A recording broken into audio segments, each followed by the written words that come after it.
Hey guys, the Brown Rail Fan here, and it's a layout update today. So, should I show you guys? I got the yard kind of built. Now, please note this yard is not going to be decorated scenery. It's just going to be a staging yard. There's going to be a board that comes up right at the end here, and then along this entire wall, which is about 16 feet, we're going to have plywood. Well, now would be the actual layout. I just want to give you guys a quick update. This entire outer track all the way around to here is powered. These will both connect to points that come off of the main line. I just want to quickly show you guys it running. So we've got my little 5MT here. Oh wait. But that's not the main thing. That's just a little thing. Oh, I should move that. Yeah, and the outside main track's pinned up all the way to this point right here. Everything's wired up to this point. This is a point motor. I haven't wired it yet. As you can tell, that this is a point motor. I still have to wire up this point motor to give a point motor to this one, this point, and that point. And then these 3 points at the end here, they're all actually wired. I will show you guys that right now. This one's an Atlas. This one's a model power. The other one down there is model power. Then there's another one sitting there that's an Atlas. Then I have 3 more model powered ones that are all powered switches. And I have a few of these under table ones from Atlas I'm going to be attaching probably in the next few weeks. So I just want to show you guys them all working. I'm wrong way. That's the one.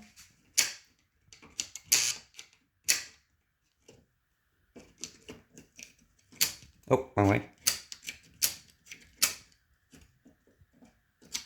Make sure I set them all the right way. Oh, wrong one, that's why. Derp.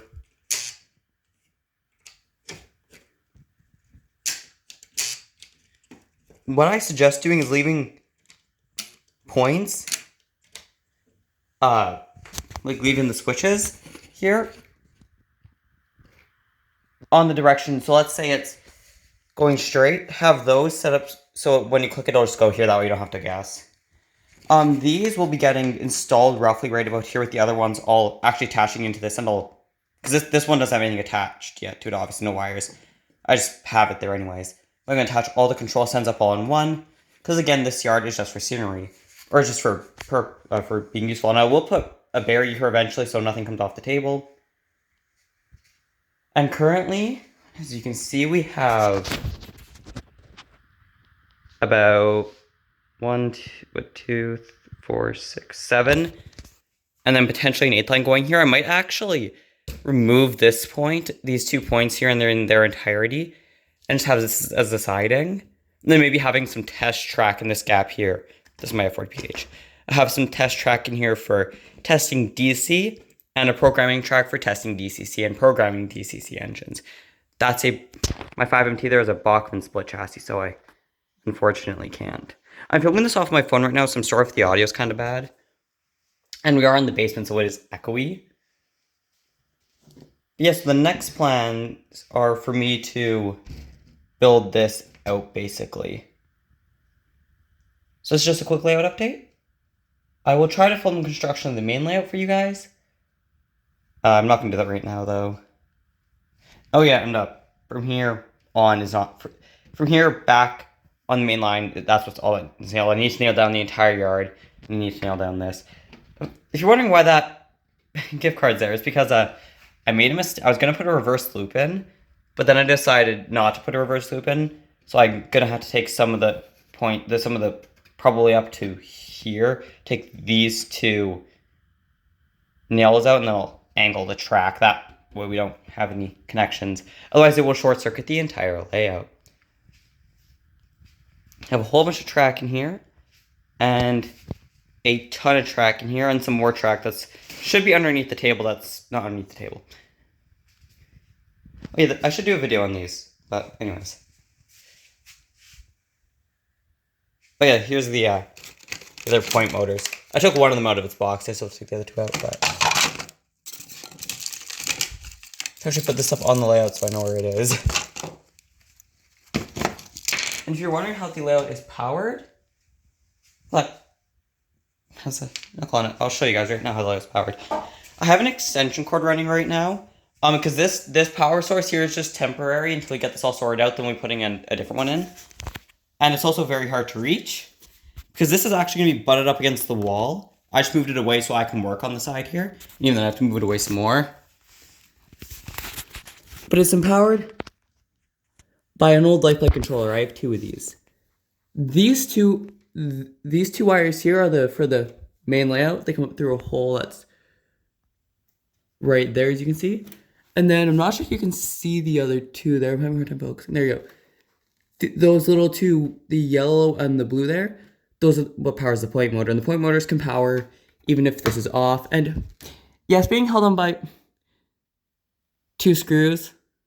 Yeah, this is kind of a construction zone, so underneath the table's kind of a mess right now, but whatever. Trying to show you guys. Oh yeah, you guys. Oh, there you go. You guys can see those now. That was awkward. I thought the camera was on this side of the phone, not this side. I think that's pretty much it. Let me know. Actually, there's a piece of paper here. So basically, this is a mess, but this is basically the yard, this piece here, and then this is the 16-foot piece here. This board's actually going to go across here. So this board here will be about a foot off the wall. Oh, and one of the plans fell. Hold up. Let me pick that plan up. I dropped one of the plans. Okay, sorry about that. Oh, and if if you're cutting track, wear safety glasses, because these do fly. I didn't get hit by them, but I guess a public service announcement. Okay, between here, the board, and this wall, there's going to be about 4 feet. We will be putting moldings on and plug covers in. We just haven't yet. Yeah, the basement flooded a while, like a few years ago. We just haven't finished the basement yet. But that will be put on before the layout gets permanently put in place. And hopefully there's more of these to come fairly quickly. I like my little MT over there. This I use for putting engines on the wood, so I don't damage them.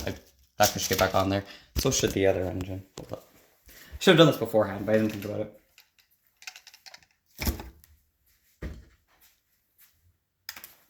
Yeah, I wouldn't recommend using brass track, but this layout is probably only going to last 10 years at most. So I don't feel the need to put a huge, fancy, expensive layout in here. Because I mean, I am 18 and I'm living at home still, so I mean, this layout's not going to be here forever. So yeah, it's going to get torn up and rebuilt somewhere else eventually anyways. Yeah, let me know what you guys want to see on here next. And kind of what I should build. I'm just putting the logo on the track here. Oh, hold it. Because the main layout will be way fancier. This is just a board. Like the main layout will have road battery track. It'll have everything. But this is just a very simple line. Yeah, I think that's all for this layout update. Well, I just said that at the start, then it wasn't, but you know. Hopefully I'll get to more model railroad content soon. I do have a whole bunch of new stuff I have to show you guys. What I really should do is get a fleet update and a project update, because there's been a lot that has changed. Like a whole lot that has changed since the last time I did any kind of model railway related video. I think this one will be coming out late January. I'm going to try to keep to a weekly schedule, even if it's just posting from a railroad app, like a railroad app or something, like a few of the train simulators I use. I'll try to keep it to once a week, because if I don't have much time that week, I'll just do a quick run around a setting. That way you guys can still have a video, and you know, you guys don't get left without a video, basically. Let me know if you guys want to teach me how to wire these up. I will not be using these kinds of points motors on the layout. I'll either be using underneath point, or probably using underneath point motors like this, or I'll have the really small ones that can go in buildings that stick out, have a thing that sticks out, and I'll put in like a little shack or something. Yeah, let me know what you guys want to see down below. Whether it be, you know, more engine reviews, or, you know, rolling stock reviews in general, more layout work, layout updates. Whether it be, you know, detailing old pieces like this, that I've had for literally ever. Whether it be kit builds, name it. And I will do it. And now I'm specifically talking about model railway. I will be doing histories on steam engines and railways and that, and engines of series. But that will be later on, as that is very, very time consuming. My ship videos on my other channel should say that. They take me like a week. And because the other channel's my main channel, this one will probably get them every 2 or 3 weeks. So that's why I'm going to have them all railroad content in the meantime. And that way I can still make quality content when it comes to those train videos. Well, let me know, how do you guys wire up your points? This keeps moving on me. Because this wiring wasn't actually long enough. It's the wiring that came with the points. I'm going to cover these, don't worry, these ends. That's how I attach them together. Let me know what you guys do. But until next time, I should really stop talking. But until next time, this is the Brown Rail Fan. Which is weird saying, because I haven't said that in quite a while. Signing off, and hopefully we'll have a much better 2024.